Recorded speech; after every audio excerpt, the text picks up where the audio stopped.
Hello, folks. Welcome to your second lecture for week 2 of HI 237. And the topic for this one is everyday life in Viking Age Scandinavia.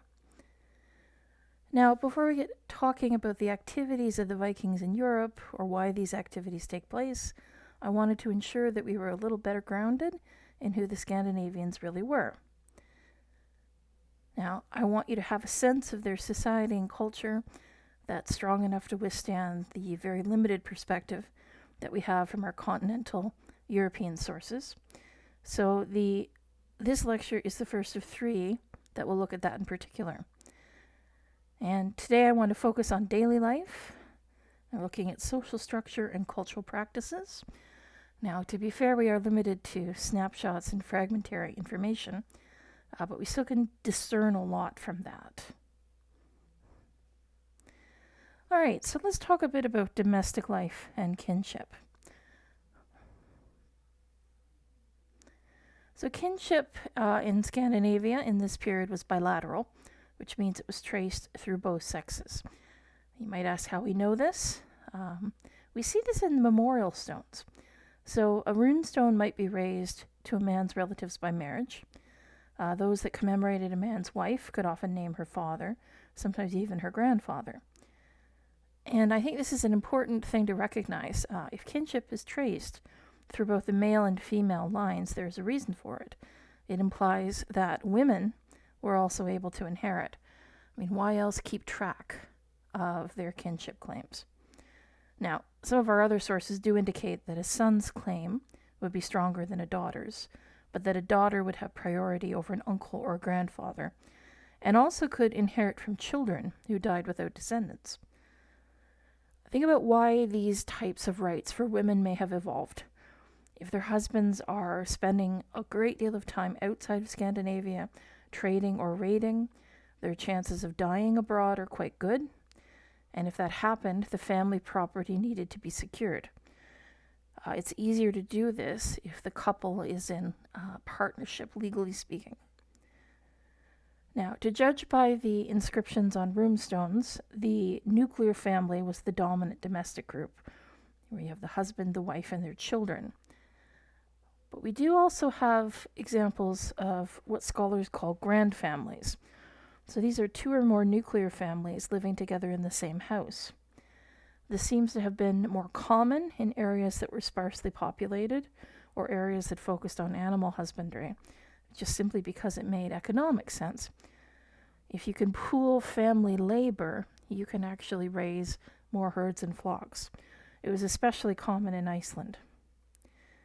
Now, in any household, grand family or nuclear family, it was common to have others living there. They might be servants, lodgers, relatives. The average household size, rather than family size, could be 10 to 13 people. The nuclear family might be 5 to 6. Remember, high infant mortality would have been a reality. Now, outside the nuclear family, the kinship ties are still very strong. The wider family or clan was an important source of protection in Scandinavian society, and you owed them your support in turn. So the importance of the clan is seen in practices like weregeld. So weregeld is the paying of compensation for injury or death done to a member of the family. Portions of this compensation were paid out in decreasing percentages through the whole kinship network. They would shrink as you become less closely related to the victim. But think about flipping that around. You could be held responsible for what a member of your kin group did as well. Something like the weregeld system, which we also see in other areas like Anglo-Saxon England, is a way of trying to minimize interfamily violence. If you leave such violence uncontrolled without a system of compensation established, whole clans could descend into blood feud, where even the traditionally protected parts of society, such as women and children, could be caught up in it as well. All right, this raises the question of Scandinavian women and the role that they played in society. Now, it has to be recognized that Scandinavian law gives us an image of women as inhabiting a separate sphere. The male versus female, outside versus inside. there is a clear binary in Scandinavian law. The woman is in charge of the household, in childcare, cooking, services, tasks related to milk and wool, whereas the man looks after the world beyond. He fishes, he farms, he herds, he travels, he trades, he takes part in politics and the law.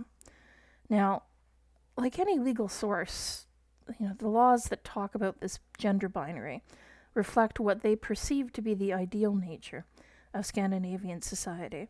That doesn't mean that that's what was going on the ground. I mean, if nothing else, Scandinavian society is full of exceptional women who tend to go beyond the usual boundaries of their gender. So how do we deal with this dichotomy? I mean, is it even a real dichotomy? Such assumptions about women are based on popular ideas about prehistoric Germanic society and the freedom that it provided women. This leads to what we sometimes call the myth of the strong Viking woman. Now, arguably, this myth hasn't been challenged in practice, despite how critically the sagas, for one, have been looked at. I'm not saying that Viking Scandinavian women weren't strong. I'm saying they weren't the stereotypical strong women, that they found ways, I would argue, to have their influence, to have authority and power in their society without necessarily, being shield maidens, for instance. So I'll give you an example. The Dinna stone is a rune stone erected by a woman in memory of her daughter. And the decoration on the runestone was the Magi under the Christmas star riding to find Christ. The inscription reads, Gunvor, Thirdic's daughter, made a bridge in memory of her daughter Astrid. She was the most skillful girl in Hadaland. Other inscriptions on the same stone pay tribute to the deceased woman's housekeeping skills. A better housewife will never come to Hasmira to run the farm. This doesn't sound exciting, but this is someone whose family decided to memorialize her for being the one who keeps everything together in the household. We got to be careful about what we consider to be a strong woman. That was my point that I was getting at. Now, other female graves we find buried with pairs of scales, keys to the mead or treasure chest. And in general, we certainly have evidence that women had a significant role in the Scandinavian economy. Not just raising children, but also providing food, doing textile work. And in Iceland in particular, women were a key part of the textile trade. Their cloth replaced silver as a medium of exchange in trade. It became what was used to pay fines, taxes, and tithes. And it was reckoned by ells. The legal ell, ELL, became a length of about 3 meters.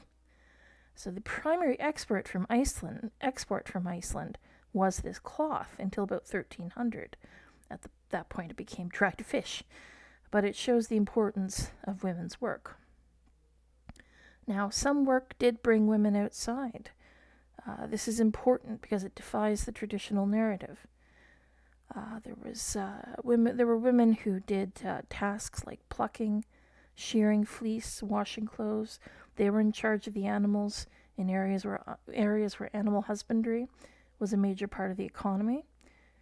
They often led the animals to their summer pastures and worked on preserving and conserving dairy products. In more agriculturally based areas, they actually worked in the fields, especially during the harvest, where it was all hands on deck.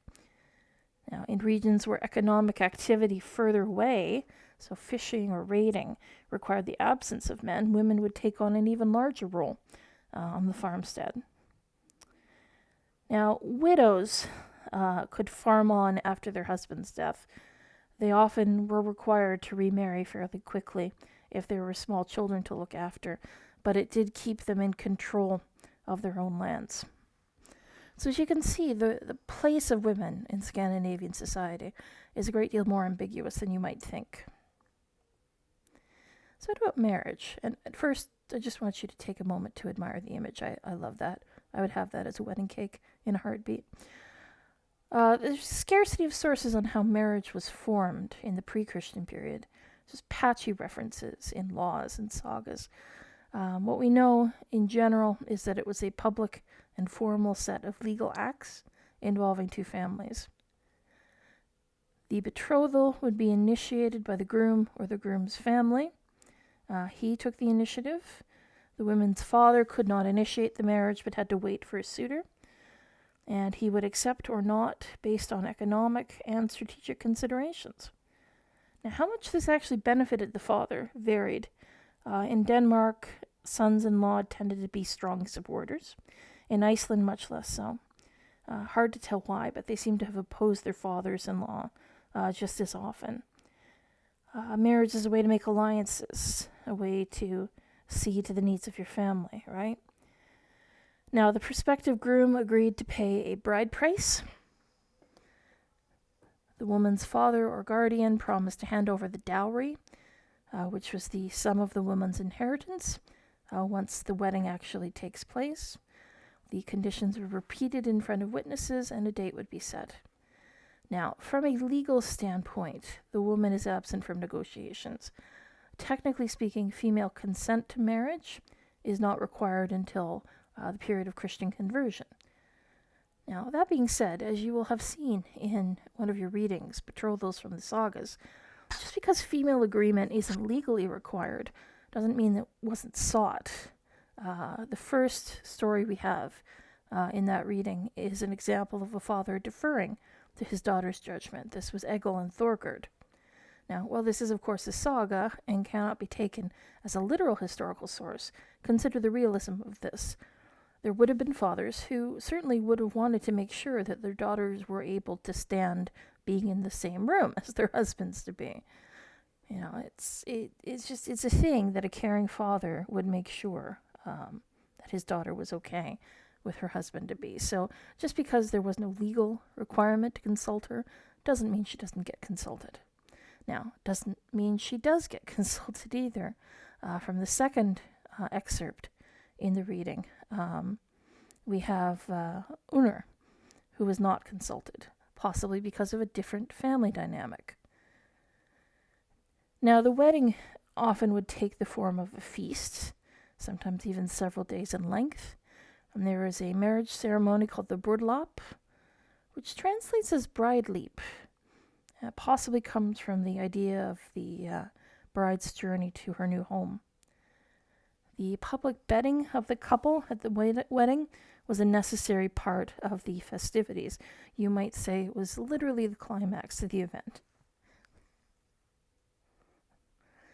Now, you had another reading, Entertainment at a Wedding Feast, about some shenanigans at a wedding feast. And I'm just curious, I'll ask you this at the Zoom session, you know, what this anecdote tells you about how the Scandinavians conducted themselves at weddings. You know, what does it tell us about their sense of humor? And why did poor Thord leave when he did? Now, these sagas tell us a number of cases where girls married at 12 or in their early teens. We can assume this wasn't unheard of, although there's no documentary evidence. Marriages of the poor tended to be more informal. Now, in Iceland, however, paupers were forbidden to marry. Slaves were also forbidden in most places. Now, divorce. Women and men could both achieve it fairly easily in pre-Christian times, usually just by a formal declaration. After Christianity, the divorce would only be granted by the bishop at his discretion. The woman would usually return home with her personal belongings, her dowry, and if her husband was at fault for the divorce, her bride price. The dowry, of course, would be returned so that the woman would not be destitute. So a little bit more on the subject of marriage before we continue. The wife's adultery was a serious crime. Some Danish and Swedish provincial laws gave the husband the right to kill her and her lover if they got caught in the act. Norwegian and Icelandic laws suggest that unfaithfulness by the husband was also a crime, but sort of conceded that men in general tended to have extramarital relations. Now, the missionary Adam of Bremen in the 11th century say that the Swedes, quote, in their sexual relations with women, know no bounds. A man, according to his means, has 2 or 3 or more wives at one time, rich men and princes in unlimited number. Oh, even taking into account he might have been exaggerating just a tiny bit. Certainly we can assume that polygamy was practiced by many of the members of the elite. We do have examples of it in the sagas. Harald Fairhair supposedly dismissed 9 mistresses before he married the Danish princess Ragnhild. Earl Hakon of Lade in Norway supposedly had the daughters of his subjects brought to him to sleep with them for a week or two before he sent them back to their parents. That sounds like a scurrilous story. It's one of those things that it's meant to say, hey, this is a bad guy here. Now, concubinage, so taking women as an informal partner, was not a legal institution in Scandinavian society, but it is a bit of a status symbol. It was a way for high-ranking men to acquire heirs in lieu of or in addition to wedlock. In areas like Iceland, concubinage can actually be an important instrument for establishing alliances between kin groups. They are often of lower status, these concubines and their partners, but they're not usually poor or of low-class families, and royal mistresses in particular tended to be noble. The status of a mistress's children depended on her status, and it was publicly acknowledged in Scandinavia that illegitimate children had some inheritance rights.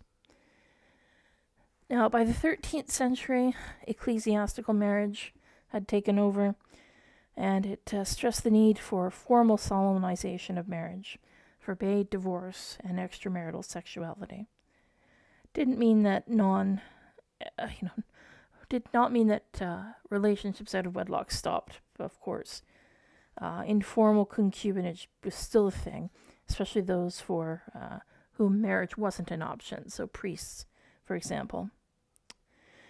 Now, older widows probably enjoyed a lot more freedom, especially if they were high status. The dowry and the bride price for a wealthy woman would give her at least some security. All right. This is Unnr.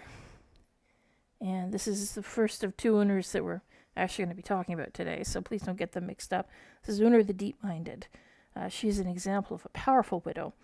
She emigrated with her grandchildren to Iceland, where her brothers were already living, and she was the widow of a Norse king of Dublin. Her husband and her son were killed in battle. She married her grandchildren to sons of prominent men in the Orkneys and the Faroes before making her way to Iceland. And she settled there. She gave portions of land to her followers, made sure that her favorite grandson got a decent wife, bequeathed all her property to him, and went up and laid down in the middle of the wedding feast and died. And that is depicted as the best possible end for Unnr, because she's handed over all of her wealthy goods to the one nephew who stood by her the whole time. All right, what about children? Now, as I mentioned, infant mortality would have been incredibly high. There are specific childhood diseases that would have wreaked a really horrific death toll, just as they did in other pre-modern societies. So, measles, scarlet fever, whooping cough, etc.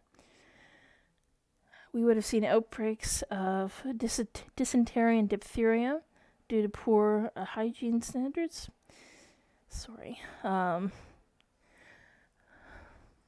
We do have some evidence that child exposure might have happened.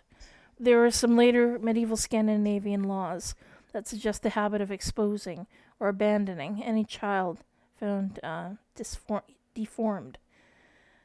This is something that continued well into the Christian period.